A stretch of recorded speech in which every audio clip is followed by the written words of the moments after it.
Vamos a dar inicio al evento.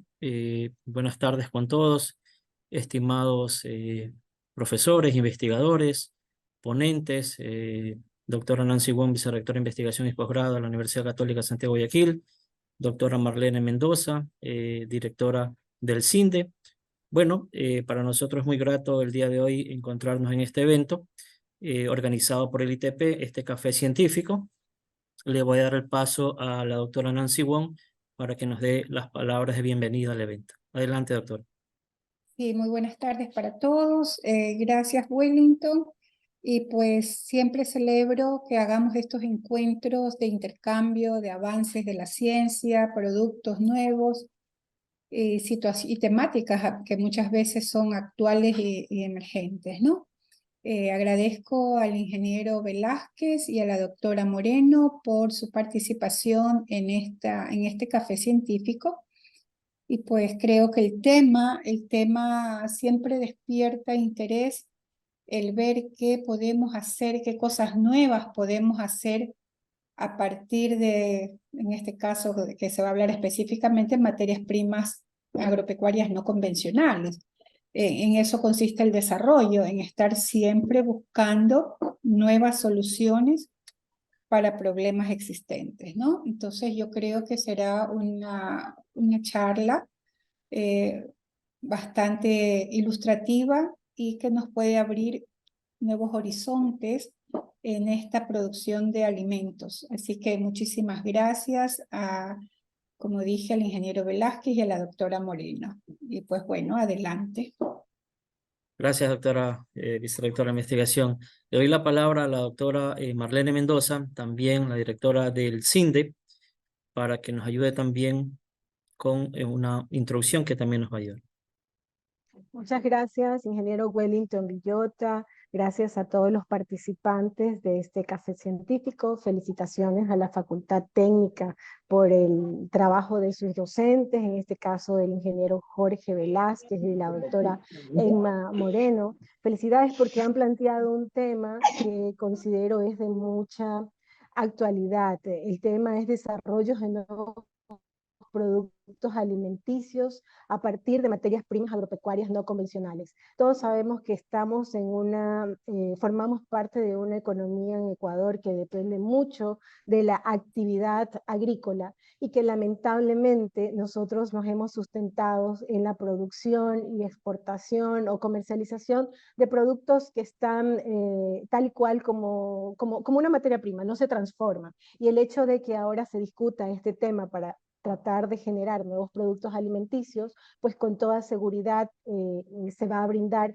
un aporte importante a la sociedad y a la economía. Así que una vez más, felicidades a ITP, Wellington, que es director del instituto, al decano de la Facultad Técnica, a sus docentes, y vamos a aprovechar pues el discurso de nuestros docentes en esta importante temática. Muchas gracias a todos. Gracias, doctora Mendoza. Gracias por su palabra también. Le doy paso entonces a la ingeniera Bella Crespo, que nos va a ayudar con la presentación de los ponentes. Adelante, ingeniera. Buenas tardes, gracias a todos por estar presentes. Bueno, bienvenidos a este café científico, desarrollo de nuevos productos alimenticios a partir de materias primas agropecuarias no convencionales. Vamos a tener la participación de dos docentes de nuestra facultad, la doctora Emma Moreno y el doctor Jorge Velázquez. La dinámica va a ser la siguiente: los doctores van a hacer sus exposiciones y a continuación tendremos la sesión de preguntas para quienes quieran participar de la misma. Vamos a dar inicio entonces con este café. Empezamos con la doctora Emma Moreno. La doctora Emma Moreno tiene un título como química farmacéutica de la Universidad de Guayaquil, doctora en química y farmacia, magíster en ingeniería ambiental también de la Universidad de Guayaquil, con un diplomado superior en administración y gerencia universitaria. Es investigadora científica desde el 2007 y se dedica a la docencia universitaria. Actualmente ella es candidata a doctora en Ciencias de los Alimentos por la Universidad de La Habana, Cuba. Tiene un sinnúmero de publicaciones en el ámbito agroalimentario y es docente, ha sido también docente de la Universidad Técnica Estatal de Quevedo, docente de la Escuela Superior Politécnica del Litoral y actualmente docente de la Universidad Católica de Santiago de Guayaquil. A continuación le doy paso a la doctora Emma Moreno para que inicie con su presentación. Muy buenas tardes a todos los presentes. Muchas gracias, ingeniera Bella Crespo. Y realmente lo que vamos a abordar el día de hoy en este café científico está relacionado con el desarrollo de productos, a partir de materias primas agropecuarias no tradicionales, ya que constantemente se está buscando el mejoramiento de la calidad de la alimentación, pero no solamente con las materias primas que nosotros las conocemos normalmente, que son las tradicionales, sino que también tenemos que darle un valor agregado a aquellos subproductos que obtenemos de ciertos procesos agropecuarios o agroindustriales, de tal manera que podamos hacer la investigación de aquellos subproductos para ver qué nutrientes tienen, qué valor nutritivo le podemos agregar a estos nuevos productos. Y por eso hoy vamos también a presentar los resultados que tenemos del producto obtenido de la carne de pato con la harina de un subproducto del palmito. Entonces, para el desarrollo de estos productos es importante considerar la inocuidad de aquellos, ya que este producto va a estar expuesto al medio ambiente cuando lo tenemos en percha, y además debemos de garantizar que este producto sea inocuo para las personas que lo van a consumir. Es decir, que no le vaya a causar un daño en la salud de los consumidores. Por eso es que la inocuidad no puede ser negociable. Es decir, el producto tiene que ser inocuo 100%, porque de lo contrario afectaría notablemente la salud de las personas. Y de eso, pues, nos encargamos nosotros de verificar la calidad del producto. ¿Cómo vamos a verificar aquella calidad del producto? Pues haciéndole una evaluación sensorial, es decir, analizando el aspecto del producto, sus características organolépticas como el color, el olor, el sabor, mediante un panel de degustación. Debemos hacer el análisis a través de pruebas químicas de su valor nutricional. ¿Cuánto de proteínas tiene? ¿Qué aminoácidos tiene? ¿Cuánto de carbohidratos, fibra? Es decir, hacemos un barrido de aquellos nutrientes importantes para la alimentación de las personas. Y desde luego vamos a ver la cantidad de aquellos nutrientes, es decir, cuál es su composición también y su valor sanitario. Por eso, al hablar de calidad de los alimentos, hablamos de un conjunto de propiedades, tanto biológicas, físicas y químicas, que van a determinar el grado de adecuación de un producto o de una materia prima. Cuando se va a elaborar un nuevo producto, no solamente se le hace todos estos análisis a el producto final, sino que también se le hace el análisis a la materia prima, porque tenemos que saber de qué partimos. Entonces, también se hace el análisis nutricional, el análisis sensorial, la composición de aquellos componentes que tiene esta materia prima.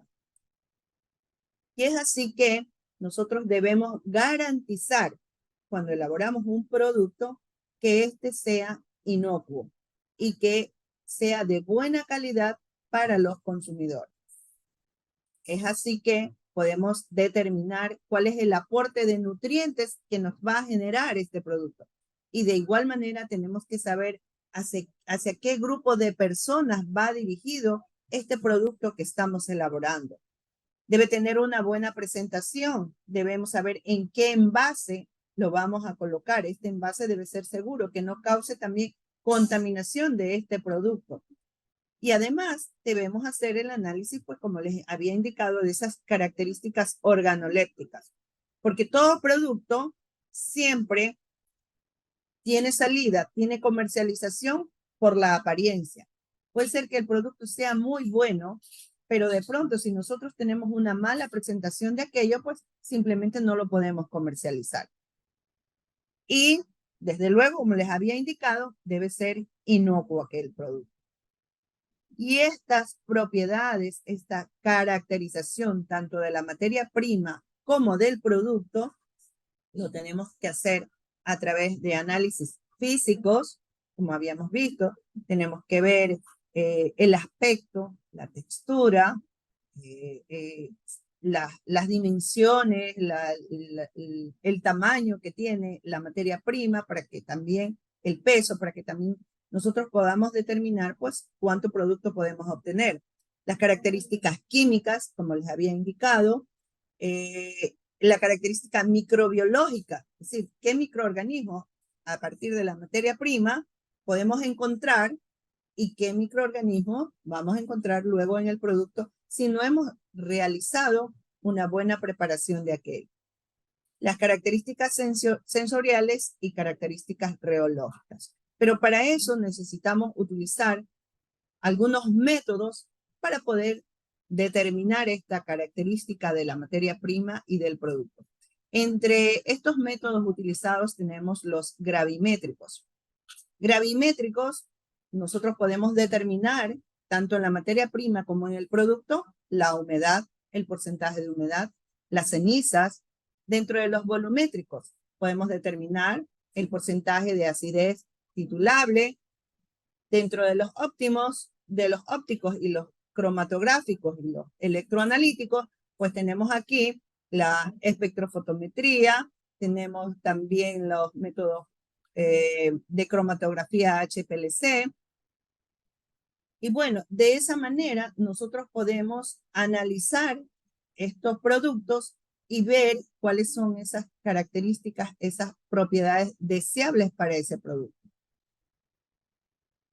Y luego pasamos, una vez que ya tenemos analizada nuestra materia prima, ya sabemos con qué partimos, procedemos a hacer el diseño del experimento. Es decir, cuántas muestras vamos a utilizar, cuáles son los tratamientos que vamos a realizar, las repeticiones para ver pues cuál es el coeficiente de variación en estos análisis o en este producto, en la matriz experimental, el proceso en sí productivo, lo que vamos a hacer, cómo lo vamos a realizar el producto y bueno, finalmente los resultados en base a todos estos análisis para obtener los indicadores. Como les había dicho al inicio, vamos a compartir con ustedes el resultado de una investigación realizada al elaborar un paté a base de carne de pato, utilizando harina de subproductos de palmito. De pronto el palmito no tiene tanta aplicación en el mercado, lo compramos ya listo para consumir, pero hay cierta parte del palmito que puede ser utilizada. Además, vamos a utilizar aceite de soya, salvia y romero. Estas como especies también son antimicrobianos, por lo tanto, nos permite pues reducir un poco de esta manera la carga microbiana. Entre la materia prima que tenemos está el pato, Cairina moschata. Este pato se lo encuentra mucho en los países de la zona andina, es de fácil manejo porque no necesita mayor implementación para tenerlo, poca inversión porque no es atacado por ciertos microorganismos, por lo tanto, pues podemos tenerlo fácilmente en ciertos espacios, no tiene una alimentación exigente y por lo tanto, como tiene poca inversión, pues es una especie que realmente no nos va a generar mayor gasto, es económica. También tenemos al palmito, como ustedes pueden observar, aquí está el palmito, especialmente pues se lo utiliza mucho en la época de Semana Santa. El palmito se lo cultiva en zonas tropicales y subtropicales del Ecuador, como en los ríos, en Chincha, en Esmeralda y en cierta parte del oriente ecuatoriano. Es un producto de exportación y de comida gourmet. Y tiene mucha fibra dietética. Entonces, al utilizar este palmito en el paté, pues nos va a ayudar mucho para la digestión. También tenemos la salvia, el romero y el aceite de soya. Pues todas estas especies nos van a ayudar a darle un mejor sabor al paté. Y desde luego que vamos a ver cuáles son los resultados de haber utilizado toda esta materia prima en la elaboración del paté. Se planteó el siguiente problema de investigación. ¿En qué proporciones se deberá añadir a la carne de pato harina de sus productos de palmito, aceite de soya, salvia y romero para la obtención de un paté de buena calidad y adecuado comportamiento durante el almacenamiento? Porque hay que ver también cuál es su tiempo de vida útil en percha. Y tenemos la hipótesis. La adición de harina de subproductos de palmito, aceite de soya, salvia y romero a la carne de pato permitirán la obtención de un paté de buena calidad y adecuado comportamiento durante el almacenamiento. Se planteó el siguiente objetivo general: desarrollar un paté con carne de pato de calidad equiparable a los tradicionales, con el empleo de harina de subproductos de palmito, aceite de soya, salvia y romero. Por eso al inicio, y ustedes pueden observar en el título, que hablamos de materias primas no tradicionales, porque generalmente no se las utiliza en estos productos. Objetivos específicos: determinar los rendimientos y características de la carne de pato, harina de subproductos de palmito, para su uso en la obtención de paté. Otro de los objetivos específicos fue evaluar las fórmulas indicadas por el diseño a partir de las respuestas sensoriales de los catadores. El tercer objetivo: realizar la caracterización sensorial, física, química, reológica y microbiológica de la fórmula seleccionada. Y finalmente, el objetivo cuarto fue evaluar el comportamiento de la fórmula seleccionada durante el almacenamiento en refrigeración. Entonces, estos son los objetivos que se plantearon y de acuerdo a eso, pues, se hizo el desarrollo de este producto. A continuación, el doctor Jorge Velázquez les va a hablar sobre la metodología utilizada y los resultados obtenidos en este proyecto de investigación. Gracias, doctora Emma. Vamos a dar paso al ingeniero Jorge Velázquez. El ingeniero Jorge Velázquez es ingeniero en industrias pecuarias por la Escuela Superior Politécnica de Chimborazo.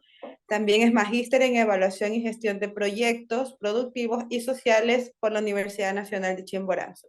Es máster en Ciencias y Tecnologías de los Alimentos por la Universidad de La Habana y doctor en Ciencias de los Alimentos también por la Universidad de La Habana.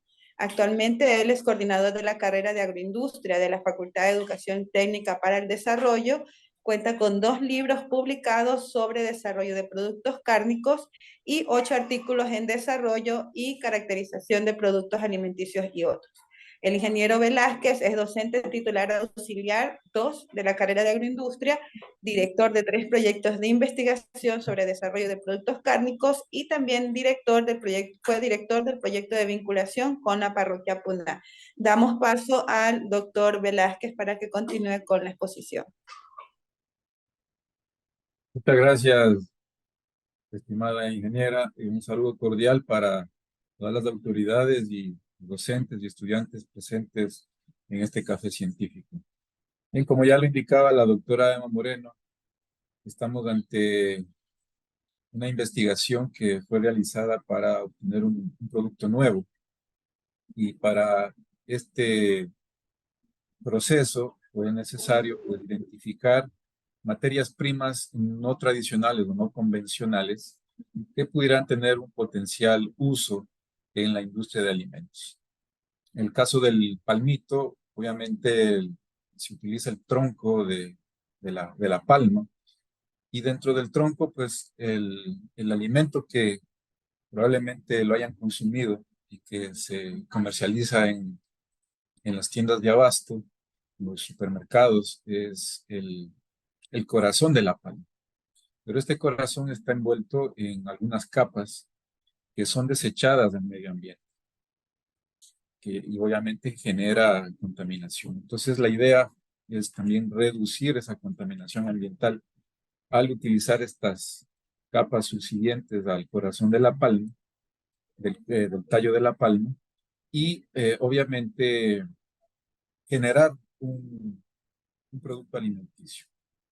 Pues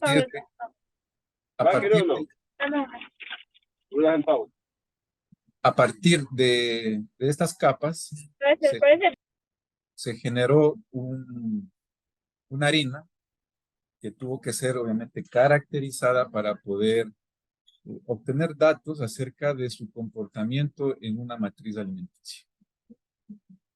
Por otro lado, el pato, el Cairina moschata, se trabajó desde la línea genética, el criollo, que se produce en nuestro país. Es un animal nave que generalmente se produce en traspatio, una especie bastante económica y que resiste mucho a las enfermedades, a comparación del pollo. Entonces, esta especie tiene dentro de la línea genética un mejoramiento, que es este muscovy. Entonces se buscó hacer la comparación entre estas líneas genéticas y también obviamente dentro del proceso investigativo entre macho y hembra. Entonces el pato tuvo estas variantes, y de cada uno de estos animalitos, estas aves, bueno, se consideró dentro de la investigación algunos indicadores, ¿no? Rendimiento de carne, la cantidad de cuánto de hueso, cuánto de carne, cuánto de piel. O sea, todos esos datos son importantes a la hora de establecer un proceso productivo. Bien, para el estudio del pato, en este caso, pues se estableció el procedimiento de sacrificio, faenamiento. Entonces ustedes en pantalla pueden observar el procedimiento que se utilizó para aquello, ¿no? Aturdimiento de sangre, de huello, escaldado, desplumado, eviscerado, y finalmente pues se tienen las canales del pato y luego pues todo el proceso para obtener la información sobre el rendimiento. Los indicadores que fueron analizados para el pato fue, como lo dije anteriormente, el rendimiento, y dentro de lo que son las características químicas, humedad, proteína, grasa, ceniza, pH, capacidad de retención de agua, que ya es una propiedad de la carne, y esto sirve mucho para saber si puede ser efectivo dentro de un procesamiento, la cantidad de ácidos grasos y obviamente qué tipos de ácidos grasos están dentro de la carne. Dentro del análisis microbiológico, lo que determina la normativa 1338, es decir, la cantidad o la presencia de aerobios mesófilos, de E. coli, salmonella y Staphylococcus aureus. Y dentro de la parte sensorial, olor, aspecto y textura. Todas las normas utilizadas para este tipo de análisis están bajo las normas AOAC o también de la norma INEN, que están dentro, obviamente, de todo lo que especifica la FDA y las ISO. Para el caso de la harina de subproductos de palmito, en primera instancia la obtención de los subproductos, en este caso recuperar el subproducto de las empresas que están trabajando con este producto, luego pues el picado, el triturado, el secado. Se experimentó aquí el secado a dos temperaturas, 70 y 80 grados centígrados, la molienda, el tamizado y finalmente el proceso ya de la obtención de la harina como tal. Para los indicadores se utilizó algo similar a lo de la carne del pato, es decir, el rendimiento y algunos indicadores, ¿no? Como humedad, proteína, grasa, ceniza, fibra, la cantidad de carbohidratos, el pH. También en la harina es importante la capacidad de retención de agua y la capacidad de retención de grasa. El análisis microbiológico, en este caso para este tipo de materias primas de origen vegetal, es exclusivo el estudio de mohos y levaduras. En la parte sensorial, el olor, aspecto y textura. Estas imágenes que ustedes ven aquí es parte del proceso productivo y de análisis del patella, propiamente dicho. Esto fue realizado parte en la planta de industrias cárnicas de la Universidad Católica de Santiago de Guayaquil, otra parte también en el Instituto de Investigación de la Industria Alimentaria de Cuba. Y dentro de la metodología que se trabajó, se establecieron una formulación, ¿no? En este caso, ustedes ven en la pantalla los ingredientes de una fórmula de referencia, o sea, un paté hecho con carne y que contiene obviamente la grasa o la piel de pato. ¿Sí? O sea, este producto existe, pero es hecho con grasa de la piel de pato.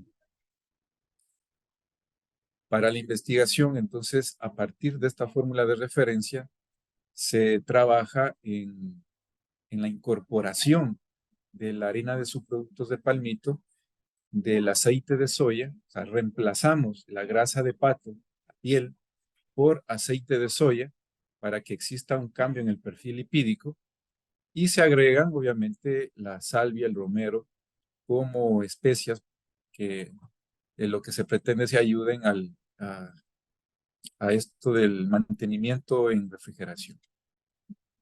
Las restricciones para el diseño de la matriz de experimentación, pues, la carne se estableció como mínimo un 40% y un máximo el 60.5%, la harina de subproductos de palmito entre 0 y 10%, la salvia y romero en conjunto entre 0 y el 0.5%, el aceite de soya de 0 a 10%.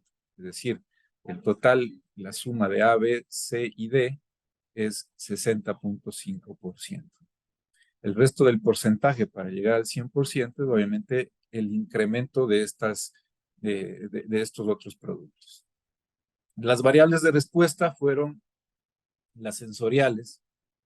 La doctora Emma Morena había explicado anteriormente que uno puede establecer un nuevo producto, pero si sensorialmente no es apetecible para el consumidor,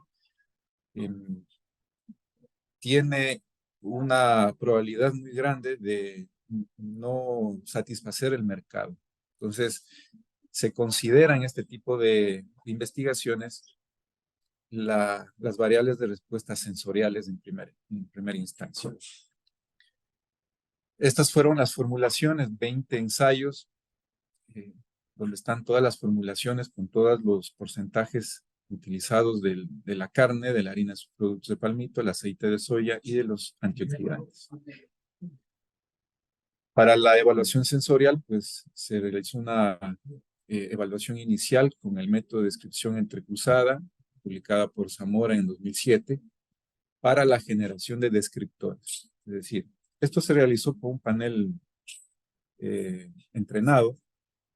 Entonces, el panel se reúne para generar descriptores. Estos descriptores, obviamente, van a definir cómo se presenta el producto en todas sus características, ¿no? En todos sus atributos. Luego, obviamente, de esta reunión pueden salir una serie de descriptores de los cuales se seleccionan los más adecuados para el producto. Y luego que se hace ya la evaluación sensorial, pues todos esos datos, todos esos resultados se ingresan a un programa estadístico que es del Design Expert. En este programa estadístico, pues se puede definir, mejor dicho, el programa ayuda a definir de manera matemática una aproximación a la adecuación de una fórmula que cumple con las restricciones que uno plantea en el proceso. Los indicadores analizados en el paté y en el producto final es la humedad, el pH, la actividad de agua, el TBA, los análisis microbiológicos, también basados en la normativa INE, y el dictamen de calidad sensorial de aceptación o rechazo. El TBA es el ácido tiobarbitúrico, que tiene que ver con lo que es, en este caso, de la oxidación de las grasas. Como estamos utilizando aceite, ¿sí? Entonces queríamos definir o ver la diferencia entre lo que ocurre con la grasa de pato, el embutido realizado con grasa de pato, y el embutido realizado con el aceite vegetal. Estos son algunos de los resultados que ustedes pueden apreciar, obviamente por el tiempo y por la cantidad de datos. Es difícil a veces presentar todos los resultados, pero en realidad, por ejemplo, en lo que tiene que ver a los indicadores, ¿no? Proteína, grasa, cenizas, pH, capacidad de retención de agua, aquí están los resultados de entre los diferentes patos, ¿no? El criollo, macho, hembra, el muscovy mejorado, hembra, macho, ¿no? Están los valores que, de acuerdo a las investigaciones de otros autores, se encuentran en valores medios, ¿no? Es decir, son aproximados los valores a las otras investigaciones. En lo que se refiere a la harina de subproductos de palmito, esta gráfica de aquí tiene que ver con el tamaño de partícula. Entonces se analizó el tamaño de partícula y se emplearon las harinas por debajo de 1 milímetro. Entonces, para el tamaño de partícula se utiliza un tamizador. En este caso se realizó este proceso en el laboratorio de ecomateriales de la Universidad Católica de Santiago de Guayaquil, que queda en Durán. Entonces ahí se realizó todo el estudio del diámetro de partícula de estas harinas. Y ya con esta información, pues se pudo definir qué tipo de materia prima se podía utilizar para el producto final. De todas maneras, la carne que se utilizó fue del muscovy mejorado, que tuvo en definitiva los mejores indicadores en cuanto a los diferentes análisis que fueron realizados. La harina de subproductos de palmito también, como fue realizado en la investigación en diferentes temperaturas y también en diferentes procesos de trituración. Ustedes ven aquí en la pantalla se analizó del triturado y el picado, o sea, dos formas distintas de dividir o de obtener un tamaño de partícula menor de los subproductos. Asimismo, se escogió la mejor opción para el producto final. Esta es la fórmula que se utilizó finalmente, el producto seleccionado, el 45.18% de carne de pato, el 5% de harina de subproductos de palmito, el 10% de aceite de soya, 0.25% de polifosfato de sodio, sal común en 1.80%, sal de cura 0.20%, la mezcla de salvia y romero del 0.32%, y el caldo que obviamente es generado al momento de que se cocina la carne, ¿no? O sea, dentro del procesamiento del paté existe un procedimiento que es la cocción de la carne. Entonces, en esa cocción, esa agua que ya viene vinculada con la grasa del mismo pato, se encuentra incluida dentro del procesamiento. Y esta gráfica de telaraña es la comparación del análisis sensorial entre la fórmula de referencia, que es en el azul, versus la fórmula seleccionada. Como ustedes pueden observar, los valores de la fórmula seleccionada son mayores, superan a la fórmula de referencia. Es decir, dentro de los atributos investigados están la intensidad. Eso dejo yo. Dígale que cogí los lápices. Por favor, Dígale que lo llamo y no. micrófonos apagados. Por Gracias. favor, los micrófonos apagados, Gracias, por favor. Déjeme silenciar. Ya, ahí los silencié a todos. Ya le voy a dar paso, disculpe, doctor Velázquez. Muchas gracias. Adelante, Gracias, ya lo gracias, silencio. doctor. Como estaba indicando, los atributos que fueron estudiados, intensidad de color, crema, intensidad de olor a especias, olor dulzón. ¿Por qué el olor dulzón? Porque la harina de subproductos de palmito tiene un sabor un tanto dulzón, dulce. La intensidad de sabor a especias, el sabor también dulce, salinidad, ácido, amargo, untable porque obviamente es un paté, consistente, suave. Entonces, que fueron todos los atributos que definió el panel sensorial para este producto.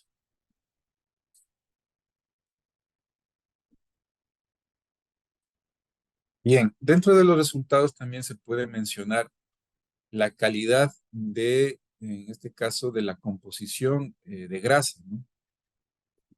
Aquí se hizo pues el análisis de cuál es su composición en grasa, ácidos grasos saturados, ácidos grasos insaturados, monoinsaturados y poliinsaturados. Entonces, se compara la fórmula, la seleccionada, la de referencia, y la fórmula, obviamente, la final, ¿no? La seleccionada. Existe, a partir de la FDA, una relación que es los ácidos grasos poliinsaturados sobre los ácidos grasos saturados. Nutricionalmente, se indica de que la relación entre ácidos grasos poliinsaturados y los ácidos grasos saturados debe ser 1, con valor 1. De todas maneras, si nosotros dividimos 28.6 para 26.2, da un valor de 1.07. O sea, nos hemos aproximado al valor que recomienda, en este caso, la FDA. Claro, la fórmula de referencia da un valor mucho menor a 1, pero lo que recomienda es 1. De todas maneras, esto nos sirve para poder seguir investigando otros tipos de productos que puedan tener o cumplir con estas, vamos a decir, estas recomendaciones que hace la FDA.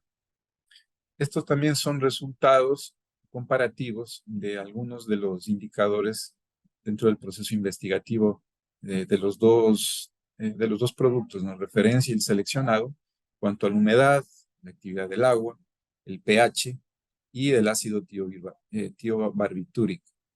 En todos los casos, ustedes pueden ver, en este caso, pues hubo la tendencia, la reducción de humedad, obviamente, en el almacenamiento refrigerado, que están los 28 días, ¿no? Que fue el estudio. El pH, en el caso de la seleccionada, también estuvo por debajo de la fórmula de referencia. La actividad del agua, que tiene mucho que ver con la humedad, también se encuentra por debajo de la fórmula de referencia. Y en el caso del ácido tiobarbitúrico también. Esto puede deberse también a la presencia o el accionar que hace los antioxidantes, ¿no? En este caso la salvia, el romero, son utilizados también como antioxidantes. Tienen una acción antimicrobiana, pero también tienen una acción antioxidante. Y también pues tiene que ver la presencia del aceite, ¿no? Ayuda también, porque si no existiera un antioxidante, probablemente el producto que tiene aceite tuviera otro comportamiento durante el tiempo. ¿Sí? Se oxida mucho más rápido el aceite vegetal.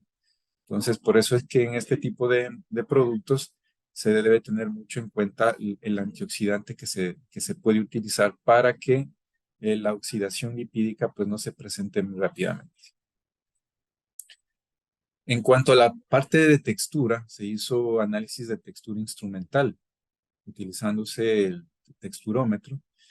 Se midieron, como es un paté, se midió la consistencia y la extrusión, ¿sí? Como parámetros para medir más o menos lo que hace la embutidora en un producto cárnico, ¿no?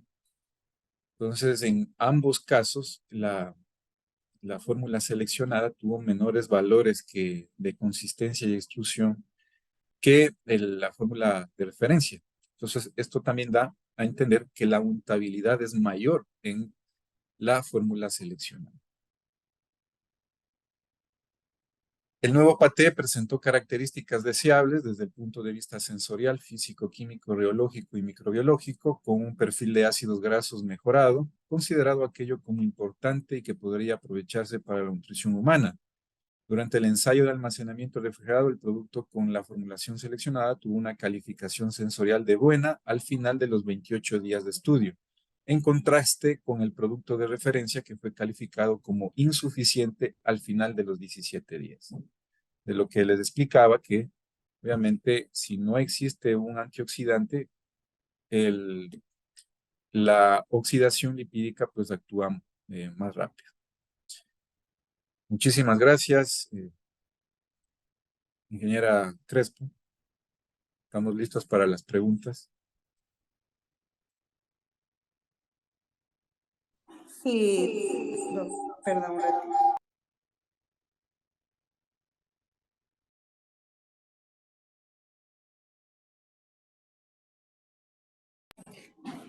A ver, tengo dos preguntas de los estudiantes. A ver, le comparto la primera. ¿Cuáles son los análisis microbiológicos que se hicieron al paté? Y si el paté lo realizaron con los estudiantes.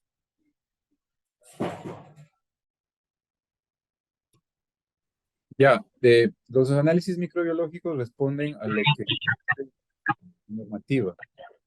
La normativa 1338 para productos cocidos indica que deben, o sea, para que un producto pueda ser comercializado, tiene que analizarse aerobios mesófilos, salmonella, E. coli y Staphylococcus aureus. Claro, la normativa establece un límite máximo de presencia.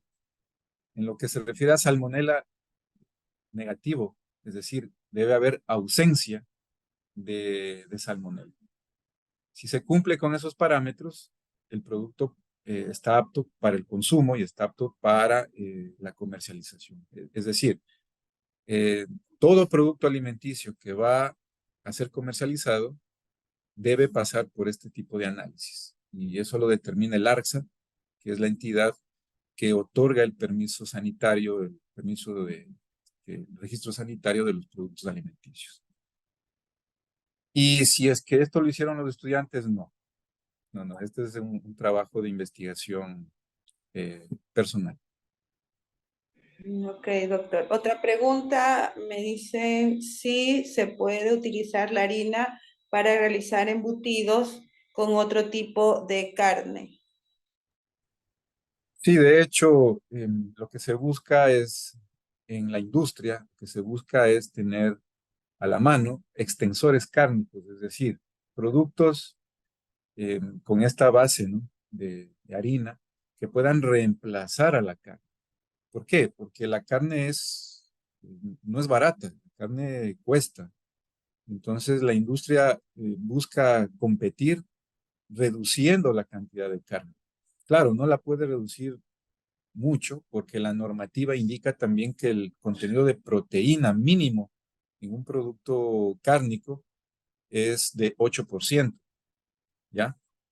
La proteína cárnica se encuentra más o menos en un 20-22%. Entonces, al hacer un producto, ya en el producto general, esta se reduce, ¿no? Y en términos generales, la proteína está más o menos entre 8 y 12%. Entonces, el mínimo es 8% de presencia de carne.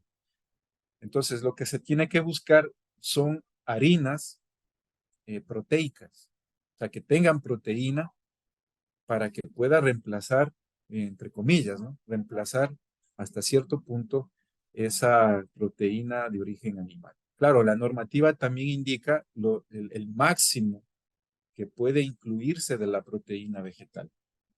O sea, no es que yo puedo poner porque las cantidades que yo quiera. Yo debo remitirme a la normativa. La normativa establece un porcentaje máximo, ¿sí? Estamos hablando de 2, 3, 4%, dependiendo del tipo de embutido en el que se desee trabajar. Sí, y una última pregunta, doctor, sobre el costo de venta del producto. ¿Cuál sería? Ya, dentro de este estudio se realizó también el análisis financiero. Ya, aquí hay que, es obligatorio al desarrollar un producto nuevo, establecer los costos de producción, porque a partir de los costos, pues, yo puedo definir si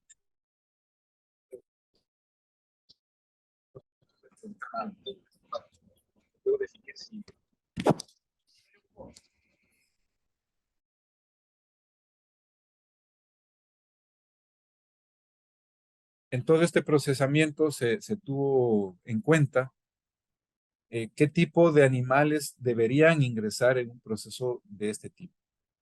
Ya, el estudio económico se hizo a partir de una crianza, uso de pato, de tal forma de que todos los animales de descarte puedan servir exclusivamente para la producción de embutidos. O sea, una visión global del proceso productivo. No es lo mismo, no es lo mismo comprar carne para producir embutido que producir la carne para el proceso. La rentabilidad que tienen las empresas de industrias cárnicas se debe a que tienen la producción de la carne. Y eso lo han hecho todas las empresas, cierran el circuito de producción. Ellos mismos producen los animales y realizan la producción de sus productos. ¿Ya? Entonces tienen un aprovechamiento mayor del recurso. ¿Ya? Por un lado, venden la carne, la más preciada, como cortes, y de lo resultante de limpiar esos cortes, carnes que son más duras, todo ese tipo de carnes son llevadas al procesamiento para los embutidos. Ya el proceso mecánico mismo disminuye la dureza de la carne, ¿no? Entonces, uno cuando consume un embutido, pues no sabe de qué parte del animal fue, de dónde provino la carne, ¿no? O sea, todo ya está dentro de un proceso y es por eso que menciono que es más rentable si yo hago el proceso desde la materia prima que yo mismo produzca. Entonces, así se enfocó el estudio económico. Entonces, más o menos el kilogramo de este tipo el kilogramo, ¿sí? Del embutido estaba alrededor de $10. Ya, hay que tomar en cuenta que el, eh, dentro de ese proceso están los rendimientos, ¿no? Rendimiento a la canal y todo lo demás. Eso obviamente tributa a la generación de los costos y obviamente en este caso, pues ese costo que les estoy mencionando ya es algo que podría salir al mercado, pero teniendo esta estructura, ¿no? Teniendo esta estructura que he mencionado. Probablemente si yo voy a comprar carne para procesar un embutido, es posible que tenga yo un mayor valor. Doctor, yo tengo una consulta. Bueno, gracias Sí. a la doctora Moreno y a usted por excelente exposición, por explicar todo el proceso, ¿no? Del detalle de la investigación. Dentro de la investigación, cuando ustedes estaban realizando el proceso, por ejemplo, ya al finalizar, uno puede determinar, primero, dos cosas. Si este producto existe en el mercado y si no existe, la investigación, ¿qué nos denota, qué nos dice, cuál sería el elemento diferenciador si existe algún producto parecido en el mercado? Ya en cuanto al paté, Manda al bate, sí. existen productos similares, o sea, productos untables, pero que mayormente son generados a partir del hígado de algunas especies, del hígado de pollo, ¿sí? Del hígado de pato, el foie gras. Ese es un producto gourmet y que en nuestro país, por ejemplo, se comercializa solo a nivel de los mejores hoteles. ¿Ya? O sea, hay un mercado para este tipo de productos. Entonces, ahí la idea es, obviamente, se tiene una formulación, se tiene un producto que está aprobado, es de promocionarlo, ¿sí? Es de vender la idea a este tipo de empresas, ¿no? Porque en nuestro país, lamentablemente, hablando de pato, su producción se limita a la venta de las canales, ¿no? Y donde se comercializa el pato es en los restaurantes y el plato típico, seco de pato. O sea, ese es el único El único consumo que que es. tiene el pato en nuestro medio. Por eso es que es una materia prima subutilizada en el Ecuador. En los países orientales, en cambio, el pato es muy utilizado. Y hay bastante investigación en cuanto a este tipo de productos en los países orientales. Pero obviamente es por la cultura, ¿no? Nosotros tenemos una cultura que debe ir cambiando en cuanto a qué es lo que consumimos. Además, ¿por qué se escogió el pato? Porque el contenido graso de la carne de pato es de aproximadamente un 5 o 6%. O sea, además de ser un producto no tradicional, es una carne que ofrece algunas bondades para la salud de las personas, ¿no? O sea, lo que se busca con la investigación es crear un nuevo producto que sea muy amigable con la salud de las personas. Entonces, ahí hay un producto que puede ser ofertado a empresas, a hoteles, y que tenemos la tecnología como para procesarlo aquí y poder comercializar. Gracias, doctor, por su respuesta. Sí, ¿no? Coincido con lo que usted dice, ¿no? Principalmente la parte de la salud, que hoy en día tantas personas se vienen desmejoradas, principalmente por lo que consumimos, ¿no? Yo creo que eso ahí es un punto crítico y destacable de la investigación. Gracias, doctor. Gracias, doctor. Hay una pregunta en el chat, que si la proteína, la carne de pato es una proteína cara. Actualmente, yo diría que sí, porque, a ver, hablemos en términos de las empresas que están vendiendo la carne como tal. Aquí empezó la venta de pato chivería. Ya el señor Vilaseca pues falleció y trasladó el dominio de sus empresas a distintas personas. Entonces, en esa cadena, ya el procesamiento del pato como tal ya no lleva el nombre de chivería, tiene otro nombre, ¿ya? Entonces, ellos han centrado la comercialización del pecho del pato, de machos y hembras, ¿ya? Entonces, venden solamente pecho, ya muy poco venden el resto de la canal.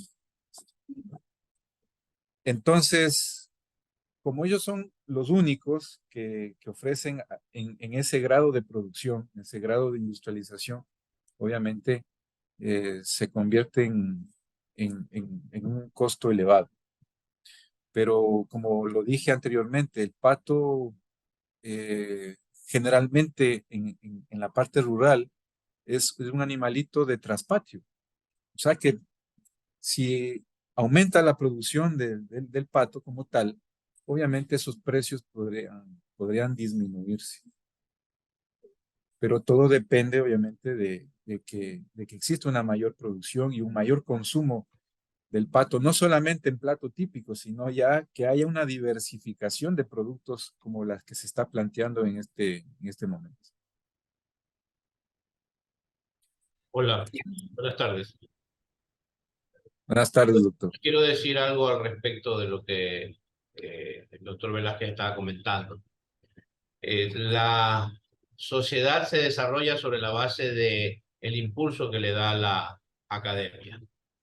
Y la cultura de un país va donde la universidad la direcciona.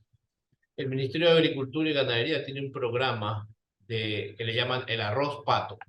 Es decir, promueven el cultivo de arroz Y al pato, como es un animal omnívoro, lo sueltan en las piscinas de cultivo de arroz para que consuman todos los organismos, los insectos, las plagas del arroz.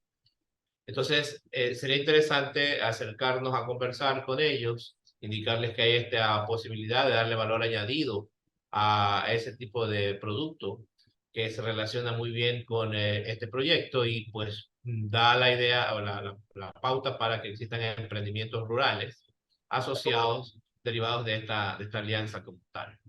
Estaríamos haciendo un logro significativo interesante en virtud de que todo el eje arrocero del Ecuador, en este caso desde el Empalme, todos esos cantones que están pues en Balsar, Santa Lucía, Taulia, hasta llegar a Guayaquil,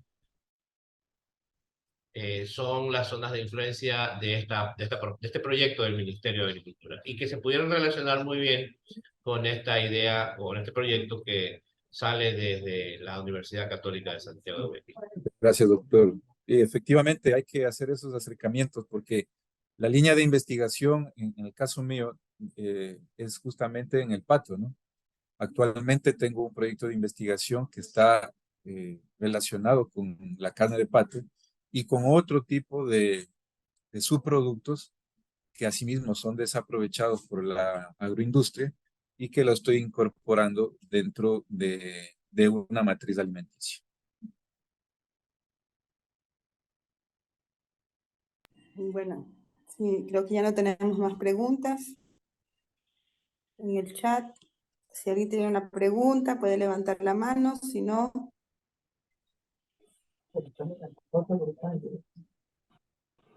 creo que alguien está hablando. ¿No? Bien, no sé si la doctora Nancy nos quiera comentar algo. Y yo solo felicitar todas estas iniciativas y creo que puede dársele ese valor agregado a productos que no están siendo totalmente aprovechados, ¿no? Entonces, nos falta es difundir lo que estamos haciendo para tener el impacto que se espera. Y felicitaciones por todas estas investigaciones que seguramente aportan a lo que dice el tema, desarrollo de productos nuevos, que es lo que necesitamos. Haremos algo más de difusión, cuenten con nuestro apoyo. Exactamente, ¿no? Coincido con lo que dice la vicerrectora. Bueno, ahí hay que trabajar también en esa parte. Bueno, quería también darle el paso al ingeniero Guillermo Ponce. El ingeniero Guillermo Ponce es el director del IJADIT y nos va a hacer una invitación para el próximo café científico. Adelante, ingeniero Ponce. Gracias, doctor Villota. Realmente ha sido muy productiva la charla que hemos escuchado, las dos charlas. Como mencionó la doctora Wong, hay bastante que hacer y tienen el respaldo de nuestra universidad. Pero también tenemos algo que nos preocupa a cada uno de nosotros, que lo escuchamos en las noticias, se viene, que está creando bastante alarma, lo cual es bueno que de parte de nosotros también lo conversemos. Esto es el fenómeno del niño. Lo vamos a hablar desde la prevención y la mitigación, no solamente hablar de las cosas que van a pasar, sino cómo poder prevenir ciertas cosas y también mitigar los efectos que sabemos que van a haber y que sabemos que van a afectar a muchas personas. ¿Cuándo va a ser esto? El miércoles 13 de septiembre, a partir de las 15 horas. Lo esperamos para el nuevo café científico que estará dirigido esta vez por el Instituto IADIC. Sean bienvenidos para aquel día.